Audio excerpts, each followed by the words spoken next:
నా పేరు సుప్రియా గౌడ్. మా నెఫ్యూ అంటే మా అక్క వాళ్ళ బాబు స్కూల్ నుంచి నేను పికప్ చేసుకోవడానికి వెళ్ళినుండే అనమాట. స్కూల్‌కి వచ్చిండో, ఇంట్లో కూర్చుండో, డైరీ చూపించిండు హోంవర్క్ చేయాలని చెప్పేసి. డైరీ చూపిస్తే ఇక్కడ ఏదో రాసుందని చూపిస్తే చూస్తే రీడ్ 1, 2 కల్మా, ఇంకా రీడ్ ఫతే అని చెప్పేసి కొన్ని ఉన్నాయన్నమాట డైరీలో. నాకు అర్థమైతలే అసలు ఒక అబ్బాయికి 6 ఇయర్స్ బాబు, సెకండ్ క్లాస్ బాబుకి ఈ ప్రాక్టీసెస్ అన్నీ ఎందుకు చేపిస్తున్నారు మీరు? స్కూల్ అంటే క్వాలిటీ ఆఫ్ ఎడ్యుకేషన్ ఇయ్యాల. రిలీజియస్ ఆస్పెక్ట్స్‌లో అసలు స్కూల్‌కి ఏ టైప్ ఆఫ్ ఇది కనెక్షన్ లేదు. If you are giving education just give that. మీరు ఇండైరెక్ట్‌గా ఇట్లా ప్రాక్టీసెస్ చేసి మేము కావాలని రాయలేదు, మేము బై మిస్టేక్ రాసినామంటే ఎంతవరకే తీసుకుంటాం. ఆల్రెడీ ఫస్ట్ ఒకసారి రాసిర్రు.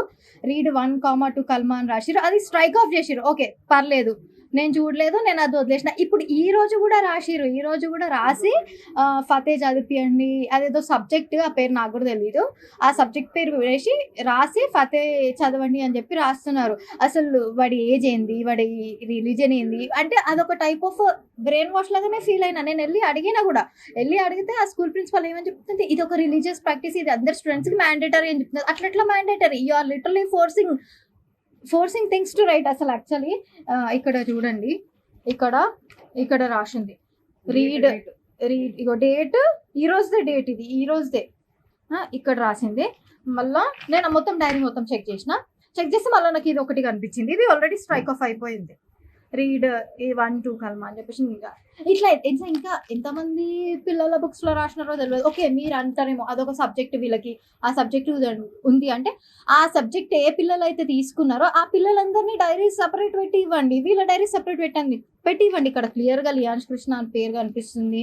అట్లా ఎట్లా రాస్తారు? మళ్ళీ వెళ్ళి అడిగితే ఫస్ట్ అడిగితేనేమో religious practice and it is necessary for all the students అన్నది. సెకండ్ టైం అది ఎవరైతే రాసిర్రో ఆమెనే వచ్చి నేను బై మిస్టేక్ రాసిన అంటారు. అంటే మీరు గడికి పేరు ఇట్లా చేంజ్ చేయడం అసలు కరెక్ట్? అది వాంటెడ్గానే రాసినట్టు నేను పర్సనల్గా ఫీల్ అవుతున్నాను.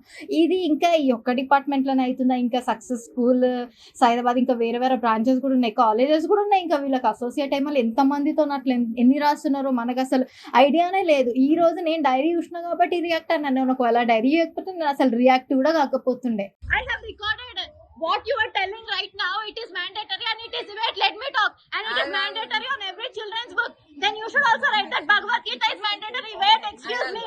पहले भी लिखा था. Strike off क्या है? Previous paper में. I am not going to leave this. నేను మొత్తం ఇదే కిస్సా. It is not mandatory for. It is not mandatory for us. Get every diary, each and every diary. Yes. No. Actually, teacher. రాయడమే తప్పు. రాయొద్దు. ఎందుకు రాస్తారు? ఎందుకు రాస్తారు? బై మిస్టేక్ ఎట్లా రాస్తారు? బుర్ర ఉండి కావాలని బై మిస్టేక్ ఎట్లా రాస్తారు? దీనిపైన డెఫినెట్గా authority, concern department, educational department ఎవరైతే అథారిటీస్ ఉన్నారో, హైరార్కీ ఉందో, డెఫినెట్గా నేను పాయింట్ రేజ్ చేస్తాను. డెఫినెట్గా నేను స్టాండ్ తీసుకొని మాట్లాడతాను. ఎందుకంటే ఇది అన్యాక్సెప్టబుల్. కొంతమంది పేరెంట్స్ ఏమనుకుంటారు, అది కూడా ఒక సబ్జెక్ట్ ఏమో, అది కూడా చదివించాలేమో, అది కూడా చదివించడం స్టార్ట్ చేస్తారు. When it is not part of their life, then ఎందుకు? ఇది ఒక టైప్ ఆఫ్ బ్రెయిన్ వాష్, ఇది ఒక టైప్ ఆఫ్ ఫోర్స్ చేస్తున్నట్టే. ఇది ఇండైరెక్ట్ యాక్ట్. ఇది ఇండైరెక్ట్గా ఇంపాక్ట్ అవుతుంది ఎవరికైనా.